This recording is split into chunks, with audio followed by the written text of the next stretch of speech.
ليه في ناس بتبدأ بعدك ومستواهم أقل منك بمراحل، بس هم بيعملوا فلوس ضعفك وتلات أضعافك كمان؟ ليه هم بيحققوا فرص كبيرة وانت لسه بتكافح؟ المشكلة مش انك مش بتتعلم، المشكلة انك ممكن تتعب سنين في مهارة السوق أصلا مش محتاجها. وعشان كده قبل ما تقرر تتعلم أي مهارة لازم تعديها الأول على 5 فلاتر. وده لأن أغلب الناس لما تيجي تختار مهارة جديدة بتسأل السؤال الغلط من البداية. عمرك سألت نفسك ليه بنلاقي ناس عندها مهارات كتير ومع ذلك دخلها ضعيف؟ ليه المهارات دي مش مترجمة لفلوس؟ ناس تتعلم شهور وسنين وفي الآخر تكتشف إن السوق أصلا مش محتاج اللي اتعلمته. وده لأن المشكلة أحيانا مش في إنك بتتعلم، المشكلة في الحاجة اللي اخترت تتعلمها من البداية. في فرق بين مهارة تخليك تبان شاطر ومهارة تانية السوق مستعد يدفع فيها فلوس. وعشان كده اختيار المهارة من البداية مهم جدا، لأن السوق مش مهتم انت تعبت قد ايه ولا مهتم بعدد الكورسات اللي خدتها. السوق مهتم بحاجة واحدة بس، انت تقدر تحل مشكلة ايه. وعشان ما تضيعش وقتك في طريق غالبا مش هيوصلك لحاجة، في 5 فلاتر لازم أي مهارة تعدي عليهم الأول.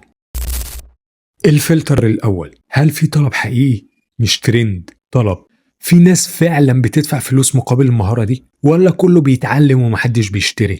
قبل ما تبدأ تتعلم أي مهارة بص على السوق الأول، شوف الوظائف، شوف مشاريع الفريلانس، شوف الناس بتطلب إيه فعلا واتكلم مع ناس شغالة في المجال ده. لأن أحيانا السوق مش محتاج المهارة الأصعب، السوق محتاج المهارة اللي بتحل مشكلة بشكل واضح وسريع. مثلا في ناس تقعد شهور تتعلم مونتاج معقد في حين ان السوق حواليهم اصلا محتاج حد يعرف يعمل فيديوهات قصيرة للسوشيال ميديا. وده الفرق بين مهارة شكلها مبهر ومهارة عليها طلب حقيقي. لو لقيت ناس بتدفع يبقى في سوق، لو لقيت كله بيتعلم ومحدش بيشتري اهرب. الفلتر التاني، هتعرف تحولها لفلوس؟ يعني هتقدر تقدمها كخدمة أو كمنتج بشكل يخلي الناس تدفع فيها فلوس؟ في مهارات ممتعة جدا لكن بتفضل مجرد هواية إلا لو عرفت تربطها بمشكلة حقيقية في السوق. فتلاقي مثلا في ناس ممتازة جدا في التصوير تفضل سنين تصور صور عشوائية محدش محتاجها، في نفس الوقت حد تاني استخدم نفس المهارة بس في تصوير منتجات للشركات والمطاعم وبدأ يجيب فلوس فعلا. عشان كده لازم تعرف إن أي مهارة لما تربطها بمشكلة حقيقية في السوق بتترجم فورا لفلوس. الفلتر الثالث، هل نتائجها قريبة نسبيا؟ ودي نقطة ناس كتير بتغفل عنها. لو انت محتاج دخل قريب ما ينفعش تختار مهارة محتاجة سنين عشان تبدأ تكسب منها. أسوأ حاجة ممكن تعملها إنك تضيع سنتين في مهارة وبعدين تكتشف إنك لسه محتاج تبدأ من الصفر.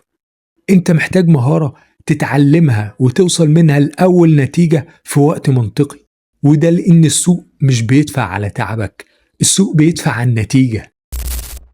الفلتر الرابع، هل مناسبة لإمكانياتك الحالية؟ في ناس بتختار مهارة مش عشان مناسبة إنما عشان عايزة تحس إنها دخلت مجال شكله مبهر، وده أحيانا بيكون السبب الرئيسي إنك تفشل. فلو ما عندكش مثلا جهاز قوي يبقى ما تدخلش مجال محتاج إمكانيات ضخمة من البداية. لو ما عندكش وقت كفاية بلاش تختار مجال محتاج 15 ساعة شغل يومي عشان تلحق المنافسة. مشكلتك مش إنك طموح، مشكلتك إنك أحيانا بتختار حياة كاملة أنت لسه مش جاهز لها. اختار مهارة على قد إمكانياتك الحالية مش على قد أحلامك. الفلتر الخامس والأخير، هتقدر تستمر فيها؟ وهنا أنا مش بتكلم عن الشغف، أنا بقولك هتقدر تشتغلها بشكل يومي وتحافظ على جودة شبه ثابتة. لأن الحقيقة اللي لازم تعرفها إن الحماس عمره قصير، وفي ناس كتير البداية بتبهرهم لكن السوق مش بيدفع للحماس، السوق بيدفع للي يقدر يكمل حتى بعد ما الحماس يختفي. وده لأن هيجي عليك وقت ضغط وروتين، ملل وشغل بيتكرر، واللي بيكمل مش الأكتر موهبة، غالبا اللي عنده قدرة أعلى على الاستمرار. لو المهارة عدت الفلاتر دي ابدأ فورا، لو ما عدتش يبقى أنت هتستهلك وقتك في الاتجاه الغلط. وفي نقطة مهمة جدا ناس كتير مش بتكتشفها غير بعد ما تضيع وقت كبير، فحاول تفهمها دلوقت قبل ما تدفع تمنها بنفسك. قبل ما تلتزم بأي مهارة وتقعد تتعلم شهور اختبر السوق الأول، ما تتعلمش الأول وبعدين تدور على فلوس، اعكسها. جرب تبيع المهارة الأول حتى لو ببلاش، شوف هل الناس أصلا مهتمة، هل في حد عنده المشكلة دي فعلا، لأن في ناس بتقعد تتعلم شهور كاملة قبل ما تكتشف إن محدش عايز الخدمة دي أصلا. فلو محدش قبل خدمتك ببلاش غالبا مش هيتدفع فيها بعدين.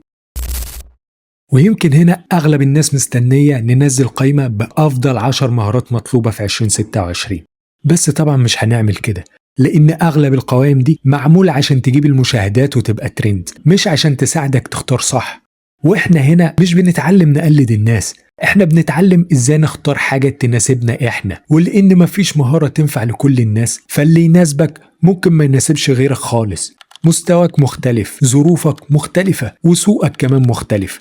وعشان كده الإجابة مش في فيديو يقولك تتعلم إيه، الإجابة الحقيقية في السوق.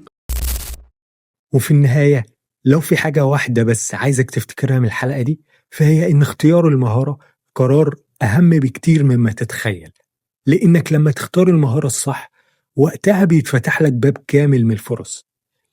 بس في حاجة غريبة بتحصل بعد كده، هتلاقي ناس عندها نفس المهارة تقريبا بس الفرص بتروح لهم، العملاء بيختاروهم هم، مع إنكم تعرفوا تعملوا نفس الحاجة تقريبا، بس واحد بيكافح عشان يلاقي فرصة والتاني الفرص هي اللي بتجري وراه.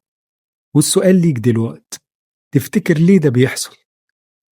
وده بالظبط اللي هنجاوب عليه الحلقة الجاية.